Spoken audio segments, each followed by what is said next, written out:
그분은 기꺼이 이제 우리를 그분의 사역자로 부르고 계신다. 심부름꾼으로 부르고 계신다. 이것을 꼭 기억하시기를 바랍니다. 조금 빨리 나가보겠습니다. 2번 큰 글씨 같이 읽습니다. 중보기도 사역은 성도들이 첫째로 감당해야 할 사역입니다. 디모데전서 2장 1절 아까 처음 읽었는데요. 바울 사도가 사용한 표현 첫째로라는 의미가 첫째, 둘째, 셋째, 첫째는 이걸 하고 둘째는 이걸 하고 셋째는 이걸 하고 이런 논리적 순서상 첫째라기보다 사역의 우선순위를 강조하는 것으로 보인다는 것이죠. 모든 것에 앞서서 기도하라. 그래서 누가 처음 이 표현을 만든 것인지 제가 두루 책을 잘 못 읽어봐서 아직 못 찾았는데요. 하여튼 누군가 쓴 표현이 이렇게 전승되고 있는 거 있죠. 여러분도 많이 기도 들으시고 표현해 보셨을 겁니다. 뭐뭐가 기도보다 앞서지 말게 하십시오. 우리가 기도하지 않습니까? 우리가 무슨 일을 하든지 우리가 무엇을 계획하든지 기도보다 앞서지 말게 하십시오. 기도가 가장 앞서야 합니다. 기도가 우선되어야 합니다. 우리는 일반적으로 기도를 어떤 사역의 준비 과정으로 이해하지만 준비가 아니라 기도 자체가 이미 사역이고 기도 자체가 이미 기적의 시작임을 우리는 명심해야 하겠습니다. 예수님이 그것을 친히 너무나 또 본을 잘 보여주셨죠. 공생이 사역하시는데 금식의 기도로 광야에서 40일간 기도하시면서 시작하셨습니다. 또 그분은 12제자를 선택하기에 앞서서도 밤을 지새워서 기도하셨습니다. 죽은 나사로를 살리기에 앞서서도 기도하셨고 십자가를 지시기 전날 밤 겟세마네에서 땀방울이 빗방울처럼 떨어질 정도로 그렇게 간절히 기도하셨습니다. 우리 주님 자신도 먼저 기도로 사역을 감당하셨다면 우리가 통뼈도 아닌데 연약한 인간성을 지닌 성도들은 얼마나 더욱 기도해야 하겠느냐, 이것을 우리가 기억해야 할 것입니다. 특별히 우리 주님의 기도들 가운데 대표적 기도들은 중보의 기도였습니다. 누가복음 22장에는 시몬 베드로에게 주님, 저는 절대 주님을 부인하지 않겠습니다 얘기할 때 네가 다 물기 전에 3번 나를 부인할 것이다 말씀하시면서 그러나 내가 너를 위해 기도했다. 너의 믿음이 떨어지지 않기를 기도했다. 이 말씀은 이제 누가복음만이 전하는 독특한 말씀인데요. 중보기도했음을 우리가 보게 됩니다. 또 요한복음 17장 전체는 제자들을 위한 긴 중보기도로 가득 차 있습니다.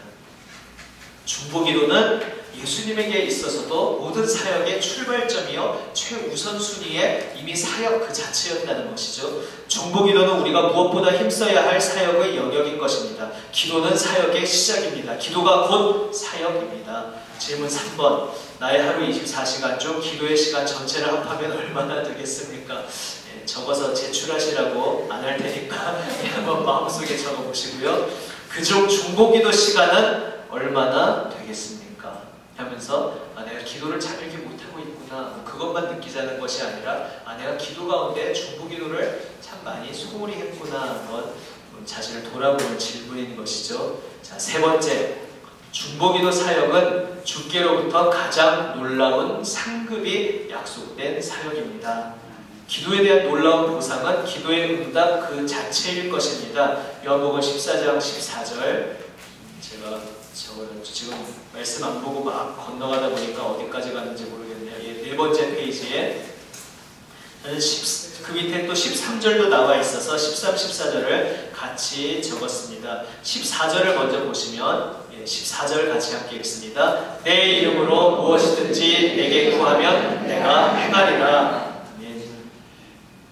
기도에 대한 제일 놀라운 보상은 응답해 주시는 그 자체라는 거죠. 그러나 이보다 더 놀라운 상급이 있는데 바로 우리가 하나님의 영광을 나타내는 삶을 살 수 있다는 사실입니다. 내가 기도했더니 그대로 응답되었다. 사실은 우리가 기도의 비밀에 깊이 들어갈수록 그것보다 더 감사하고 감격적이고 놀라운 일이 있는데, 나의 이 작은 기도의 사역을 통해서 하나님께서 영광 받으시는구나, 하나님의 영광이 드러나고 있구나, 이것이 우리에게 더 큰 기쁨이라는 것입니다. 그것이 13절이 어떻게 표현하고 있는지 13절 함께 읽습니다. 시작. 너희가 내 이름으로 무엇을 구하든지 내가 행하리니 이는 아버지로 하여금 아들로 말미암아 영광을 받으시게 하려 함이라. 아멘.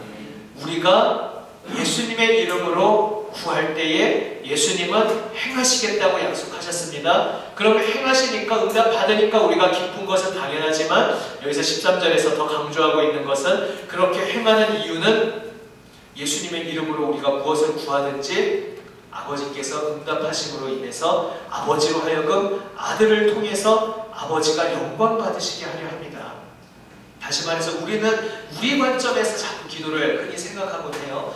기도는 내가 무언가 간절히 원하는 제목이 있는데 그것을 응답받기 위한 것이 기도다. 내 관점으로만 아무래도 사람이 자기중심이다 보니까 생각할 수 있는데 예수님은 무엇을 보여주십니까? 나는 응답받아서 할렐루야 감사지만은 그 기도를 통해서 하나님께도 너무나 큰 유익이 있었다는 것이죠. 그 기도에 응답하셔서 살아계신 하나님의 역사하심이 나타남으로 인하여 내가 질병 가운데 있었는데 부르짖어서 정말 그 병에 고침을 받았을 때에 내가 정말 경제적으로 어려운 빚더미에 있었는데 주님 앞에 부르짖고 나아가는 가운데 주님께서 그것을 풀어주셨을 때 내 믿지 않는 자녀, 남편, 아내, 가족들을 위해서 간절히 부르짖는데 주님께서 그 기도를 응답하여 주심으로 인해서 살아계신 하나님의 능력이 나타나고 그 하나님께서 그 기도의 응답을 통해서 하나님께서 영광 받으신다는 것, 하나님 관점에서는 어쩌면 이것이 굉장히 중요하다는 것이죠. 그래서 우리가 구할 때에 내가 응답받는 것도 중요하지만 이 기도 응답하심을 통해 또 하나님께서 이 땅에 하나님의 살아계심을 나타내겠구나. 이 관점으로 우리가 더 영광스러운 감격의 마음으로 기도에 동참하기를 바랍니다. 주님 이 기도에 응답하여 주시옵소서. 응답하여 주셔서 내 주변 사람들에게 하나님의 영광을 살아계심을 나타내 주시옵소서. 이렇게 우리는 구하며 나아갈 수 있습니다. 또 개인적으로는 기도 응답의 결과로 또 무엇을 누리게 됩니까? 우리의 사회, 우리의 가정, 우리들의 내면의 삶에서 고요와 평안을 누리게 되는 특권입니다. 이 교재에 오타가 있어서 제가 고쳐놓은 것 그대로 복사로 받으셨죠? 이 디모데전서 2장 3절이 아니라 2절인데요. 거기 제가 2장 2절 써놨습니다. 임금들과 높은 지위에 있는 모든 사람을 위하여 하라. 기도를 이는 우리가 모든 경건과 단정함으로 고요하고 평안한 생활을 하려 합니다. 그래서 이 세상이 안정되고 평화롭게 가도록 우리가 이 세상의 임금들, 그 지도층에 있는 사람들, 그 권력층에 있는 사람들을 위해서 기도할 필요가 있다는 것입니다. 이 바울 시대도 그랬고 오늘도 마찬가지지만 권력층 사람들이 다 선하다는 전제로 이야기를 하는 게 아닙니다. 그 시대도 그랬고 오늘날도 그렇고 권력층에는 하나님의 선한 그런 마음 가진 사람들만 있는 것이 아니죠. 그러나 어찌 되었든지 간에 우리가 그 권력을 가진 이들을 위해서 기도하는 것은 주여 그들이 오판을 하고 이상한 생각을 하면은 나라가 어지러워지고 전쟁도 일어나고 그런 많은 사람들이 피 흘려야 되고 그렇죠? 복음의 진보, 복음의 선포에도 장애물들이 생기고 하는데 우리가 이 세상의 평화를 위해서 평화의 정착을 위해서 기도해야 하고 그래서 임금들 복수형이죠. 그러니까 우리나라 예를 들어 대통령이나 오늘날로 말하자면 왕하고 다르지만 이제 어떤 권력을 가지고 그 제한된 시기 동안 통치 행위를 한다는 면에서는 비슷하니까요. 우리나라의 대통령만을 위해 기도하는 것이 아니라 다른 나라의 지도자들을 위해서도 우리가 기도할 수 있어야 한다는 것이죠.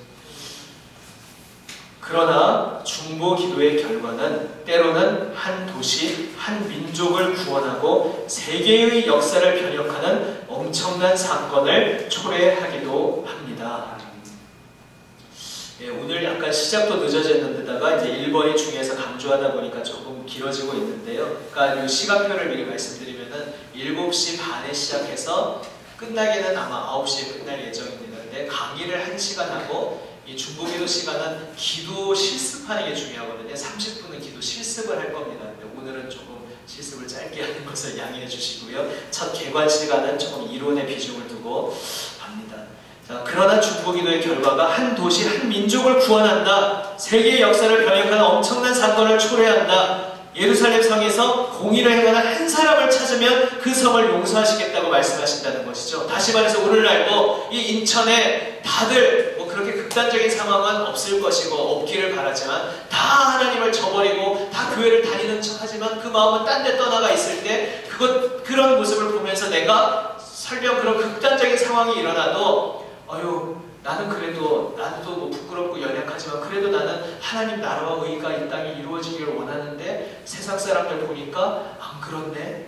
예를 들어서 목사를 보니까 우리 그 남인천교회가 아니라요. 심지어 목사를 봐도 뭐 심지어 누구 내 옆에 신앙생활 오랫동안 잘했다는 사람을 봤는데도 알고 봤더니 하나님 향한 간절함이 있는 게 아니라 그냥 딴 생각하고 있었네. 만약에 어느 날 그런 것을 극단적으로 깨닫는 그런 순간이 왔을지라도 내가 낙심할 필요가 없다는 것이죠. 그 각 사람의 행위에 대해서는 하나님께서 갚으실 것이고 한 사람만 바로 서 있으면은 인천은 산다는 것이죠. 한 사람만 바로 서 있으면 그 한 사람으로 인해 그 한 사람의 기도를 통해 대한민국이 살아난다는 것입니다.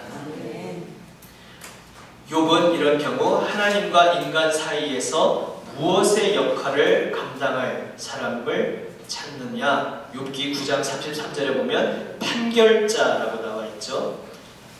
판결자의 역할을 감당할 사람이 없음을 한탄합니다. 하나님, 이 세상의 정의는 다 사라지고 하나님을 조롱하는 이 세태 속에서 하나님께서 옳고 그른 것을 판결해 주셔야 되지 않습니까? 최종 판가름을 해주셔야 되지 않습니까? 욥이 그것을 간절히 찾았습니다. 다시 말하면 하나님은 삐리리가 없음을 안타까워하시며, 그 밑에 이사야 59장 16절 있죠. 사람이 없음을 보시며 중재자가 없음을 이상히 여기셨으므로, 이 사람이라는 말 앞에 절이 끊겼는데 하나님을 막아서게 할 한 사람, 그렇죠? 이 심판을 행하려고 할 때 하나님 아닙니다, 제가 이 땅을 위해 기도하고 있습니다 할 때 그 한 사람을 통해 하나님께서 그 중재자 한 사람을 통해서 이제 용서하신다는 것이죠. 그런데 그 한 사람이 없음을 안타까워하시는 말씀이 이사야 말씀이고요. 이 땅을 위하여 성을 쌓고 성의 무너진 배를 막아서서 하나님으로 하여금 멸하지 못하게, 자, 그러니까 막아서서 멸하지 이렇게 쓰시면 되겠습니다. 거기 성경 구절 나와 있죠. 에스겔 22장. 무너진 데를 막아서서 하나님으로 멸하지 못하게 할 한 사람을 하나님은 찾고 계십니다. 베드로전서 2장 9절 말씀에서 성경이 성도들을 단순한 제사장이 아닌 왕같은 제사장이라고 하신 이유가 무엇일까요? 베드로전서 2장 9절은 좀 끊겼습니다. 종이가 모자란 관계로 사실 그 뒤에 두 절이 세 번째 종이로 넘어가고, 그 다음에 제가 원래 개관 시간이 충분하면 좀 보충 강의로 더 성경 구절이 많이 적혀 있는 게 있는데 그것은 이제 안 나눠드렸는데요. 오늘 그것까지 할 시간이 안 될 것 같아서, 왕같은 제사장들이다. 바로 그 밑에 박스 밑에 있는 내용을 함께 읽으시면 되겠습니다. 함께 있습니다. 우리의 제사장적 기도의 사역으로 한 나라의 운명을 바꿀 수 있다면 우리는 바로 한 나라의 공의로운 왕권을 행사하는 것입니다. 성도들은 기도로 이미 왕노릇을 시작하고 있습니다. 우리는 우리 민족뿐만 아니라 세계의 열방들 가운데서 왕노릇을 할 수 있습니다. 우리는 기도로 세계를 움직일 수 있습니다. 이보다 더한 상급이 어디 있겠습니까? 왕이라는 이미지에 대해서 세상의 타락한 이미지가 우리한테 들어와서 왕하면 우리는 자꾸 다른 거를 생각하는데요. 지팡이 휘두르고 자기 뜻대로 뭐 다 하고 막, 그게 아니라 성경에서 하나님이 우리에게 보여주시는 참된 왕은 세상을 살리는 사람이죠. 다윗이 이상적인 군주로 나오는데 다윗에게는 사실 왕이라는 칭호보다 주권자라는 칭호가 많이 쓰였고요. 또 목자라는 칭호가 많이 쓰였습니다. 그 이미지를 이어가면서 만왕의 왕이신 예수님께서 이 땅에 오셨을 때, 이제 내일 수요기도회 때 이제 그 부분을 중점적으로 나눌 텐데요. 목자로 오셨거든요. 우리를 긍휼히 여기시고 우리를 사랑하시는 목자로 우리에게 오셨습니다. 우리가 예수 그리스도 안에서 왕같은 제사장으로 세움받았다는 것은 또 다른 한 사람을 돌보고 섬기는 목자로, 섬기는 자로, 그 섬김을 통해, 기도를 통해 생명을 살리는, 이 나라를 살리는, 세상을 살리는 그런 놀라운 살림의 생명의 사역으로 우리가 부름받았다는 것입니다.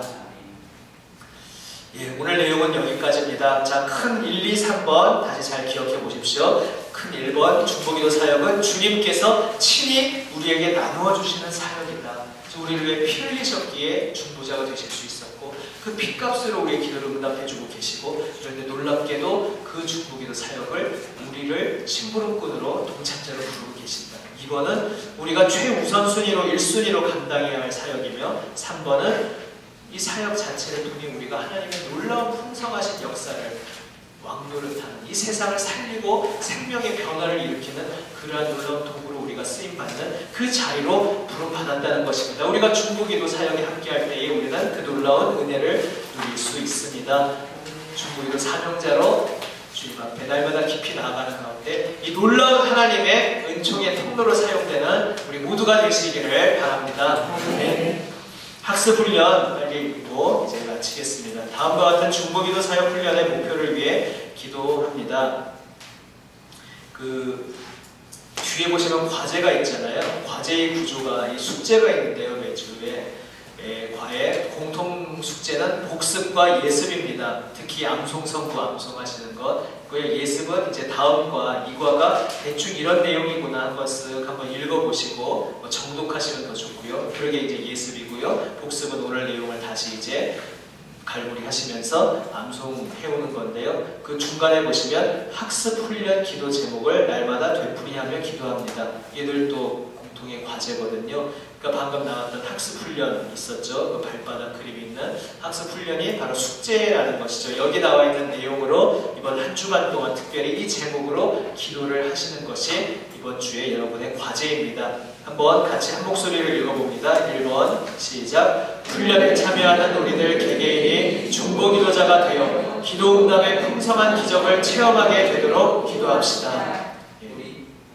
자, 무슨 내용인지 아시겠죠? 기도응답 풍성한 기적 체험하도록. 자, 2번 우리의 기도의 승리가 우리의 이웃들을 자극하여 그들이 또한 중보기도자로 헌신하게 되도록 기도합시다. 3번 이 사역을 통하여 우리 교회 안에 기도의 부흥이 일어나고 이 부흥의 불길이 다른 교회와 우리 사회로 번져나갈 수 있도록 기도합시다.